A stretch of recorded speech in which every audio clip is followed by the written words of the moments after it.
اعوذ باللہ من الشیطان اللعین الرجیم بسم اللہ الرحمن الرحیم وبہ نستعین وہو المعین۔ ہماری آپ کے ساتھ گفتگو علماء شیعہ کے حالات زندگی واقعات کے بارے میں جاری ہے۔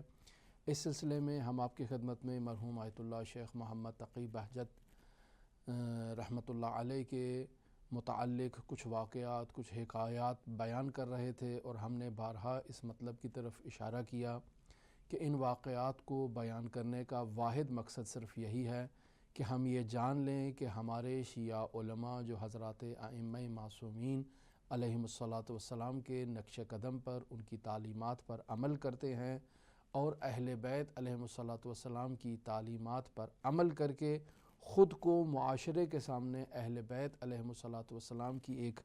جھلک کے طور پر پیش کرتے ہیں، تاکہ اس عصر غیبت کبریٰ میں لوگ جو ائمہ معصومین علیہم الصلاۃ والسلام کے دیدار سے، ان کی زیارت سے، ان کے لقاء سے محروم ہیں، وہ ان علماء ربانی کو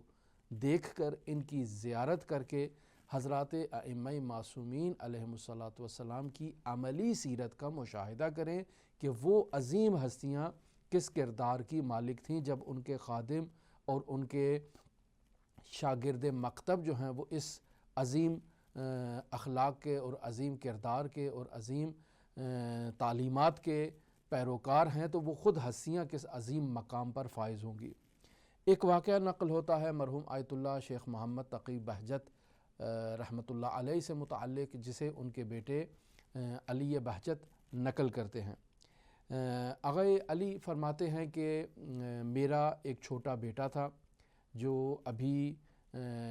مکتب اور سکول جانے کے قابل نہیں تھا، اور باقاعدہ لکھنا پڑھنا بھی نہیں جانتا تھا۔ یہ چھوٹا بیٹا اکثر میرے دفتر میں آ جاتا اور آ کر اپنی کاپی پہ پینسل کے ذریعے سے کچھ خط کھینچنا شروع کر دیتا۔ معمولاً ہمارے گھروں میں ایسا ہی ہوتا ہے کہ بچوں کے ہاتھ میں اگر پینسل دے دی جائے، کاپی دے دی جائے، کاغذ دے دیا جائے، تو وہ اس پہ لائنیں مارتے ہیں اور اس طرح سے اپنے کھیل کا مظاہرہ کرتے ہیں۔ تو اس کی روٹین یہی تھی کہ یہ باقاعدہ کاپی پہ کوئی نہ کوئی پینسلیں مار کے کچھ خط کھینچتا تھا۔ تو ایک مرتبہ یہ اپنی کاپی لے کر آیت اللہ بہجت کی خدمت میں چلا جاتا ہے اور آغا کو دکھاتا ہے کہ یہ میں نے اس پہ کچھ جو ہے نا وہ کیا ہے۔ تو آیت اللہ بہجت اس سے یہ پوچھتے ہیں کہ تم نے اس کے اوپر کیا لکھا ہے؟ تو یہ بچہ کہتا ہے کہ یہ رموز ہیں جنہیں صرف میں جانتا ہوں اور کوئی نہیں پڑھ سکتا ہے۔ تو آیت اللہ بہجت اس بچے سے پوچھتے ہیں کہ بالآخر ان رموز میں تم نے کیا لکھا ہے؟ تو بچہ آیت اللہ بہجت سے کہتا ہے کہ میں نے ان رموز میں لکھا ہے حضرت آیت اللہ العظمیٰ شیخ محمد تقی بہجت زیدہ عزہ العالی، اور اس قسم کے القاب جو معمولاً علماء کے ساتھ استعمال کیے جاتے ہیں وہ بیان کرتا ہے۔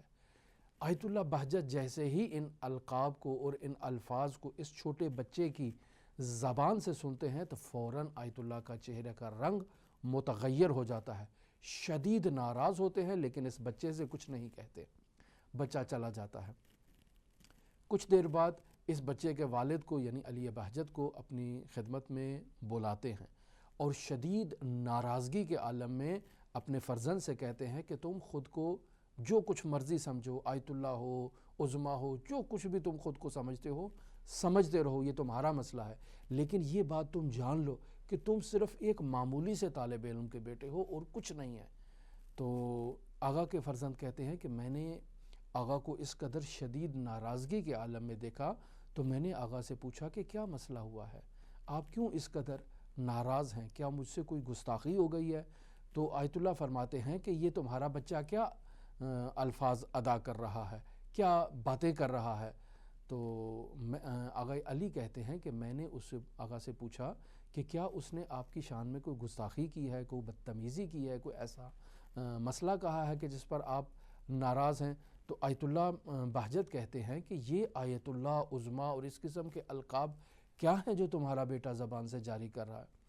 تو علی آغا کہتے ہیں کہ میں نہیں جانتا ہوں، میں نے اسے کچھ نہیں سکھایا ہے۔ تو آیت اللہ بہجت کہتے ہیں کہ یہ تمہارا بیٹا ہے، اگر تم نے اسے نہیں سکھایا تو پھر کس نے سکھایا ہے؟ تو یہاں سے اس مطلب کی طرف بھی اشارہ ہوتا ہے کہ بچے کی تربیت میں باپ کا ایک اہم اور بنیادی کردار ہے۔ اگر بچہ کچھ سیکھتا ہے تو باپ اس سیکھی ہوئی چیز کے بارے میں جواب دہ ہے۔ لہٰذا کہتے ہیں کہ تمہارا بیٹا ہے، اگر تم نے نہیں سکھایا تو پھر کس نے سکھایا ہے؟ تو یہاں شدید ناراضگی کے عالم میں آیت اللہ بہجت اپنے غصے کا اظہار کرتے ہیں اور اس بات کی طرف اشارہ کرنا چاہتے ہیں کہ یہ جو القاب میرے نام کے ساتھ جوڑے جاتے ہیں، میں ہرگز ان ناموں پر خوش اور راضی نہیں ہوں۔ اگر آپ کو یاد ہو تو ہم پہلے بھی ایک اس سلسلے میں مطلب آپ کی خدمت میں نقل کر چکے ہیں کہ جب آیت اللہ العظمیٰ بہجت کی توضیح المسائل کو پبلش کیا جانے لگا اور علماء نے شدید اصرار کیا تو آغا نے ہرگز اس بات کی اجازت نہیں دی کہ ان کی توضیح المسائل پر ان کا نام لکھا جائے، یعنی بغیر نام کے آغا کے فتاوی کو جمع کیا جائے اور پبلش کر دیا جائے۔ تو جب لوگوں نے اصرار کیا کہ بھئی بغیر نام کے ہم کیسے آپ کی کتاب کو پبلش کریں، لوگوں کو کیسے معلوم ہو کہ یہ آغا بہجت کی فتاوی ہیں اور ان پر وہ عمل کریں، تو لوگوں کے شدید اصرار پر اس بات کی اجازت دی کہ آغا کی مہر جو ہے وہ اندر کہیں درج کر دی جائے اور لکھ دی جائے، لیکن ٹائٹل پر کبھی اس بات کی اجازت نہیں دی کہ آغا کا نام لکھا جائے۔ لیکن جب 7واں ایڈیشن، چھٹا ایڈیشن معذرت کے ساتھ جب اس توضیح المسائل کا پبلش ہوا تو آغا کے فرزند نے استخارہ کیا، استخارہ اچھا آیا تو اس نے اسی مہر کو، ٹائٹل کو مین جلد کے اوپر اور فرنٹ کے اوپر اسی ٹائٹل کو دے دیا۔ تو الغرض کہنے کا مقصد یہ ہے کہ ہمارے علماء بزرگان خود کو ہر وقت خداوند متعال کے محضر میں حاضر اور ناظر جانتے ہیں،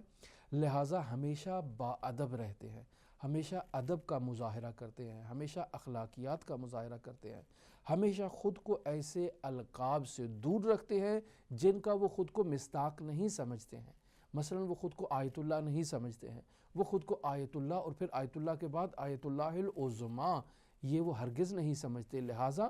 وہ خود کو ان چیزوں سے دور رکھتے ہیں اور پرہیز کرتے ہیں کہ ان کے لیے ایسے القاب اور الفاظ استعمال کیا جائے کہ جو القاب اور الفاظ حضرات ائمہ معصومین علیہم الصلاۃ والسلام کے لیے استعمال کیے جاتے ہیں۔ اگر آپ حضرت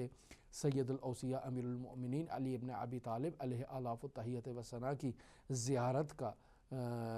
زیارت نامہ قرأت کرے تو وہاں حضرت امیر المومنین کو ان الفاظ سے یاد کیا گیا ہے کہ السلام علیک یا آیت اللہ العظمیٰ۔ تو امیر المؤمنین علی ابن ابی طالب حق آیت اللہ العظمیٰ ہیں۔ اس کے علاوہ جتنے بھی علماء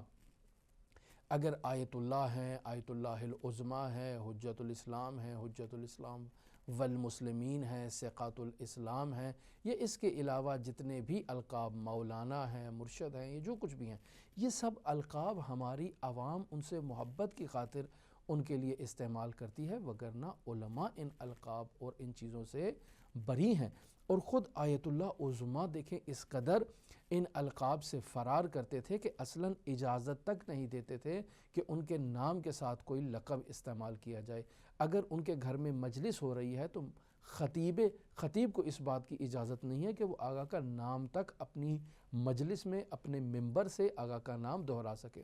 لہٰذا آیت اللہ بہجت شدید مقید تھے ان چیزوں کی طرف کہ ان کے لیے الفاظ اور القاب ایسے استعمال نہ کیے جائیں جن کے لیے وہ خود کو ان کے قابل نہیں سمجھتے تھے۔ لہٰذا علی آغائے بہجت یہ کہتے ہیں کہ آغائے بہجت سے متعلق وہ چیز جو میں نے بیان نہیں کی، اس چیز پر مجھے اس قدر جو ہے وہ مؤاخذہ کیا جا رہا ہے، تو اگر میں وہ چیزیں بیان کر دوں جو آیت اللہ بہجت سے متعلق میرے سینے میں دفن ہیں تو کس قدر آیت اللہ ناراض ہوں گے۔ یہاں ہم اس بات کی طرف اشارہ کرتے چلیں کہ آیت اللہ بہجت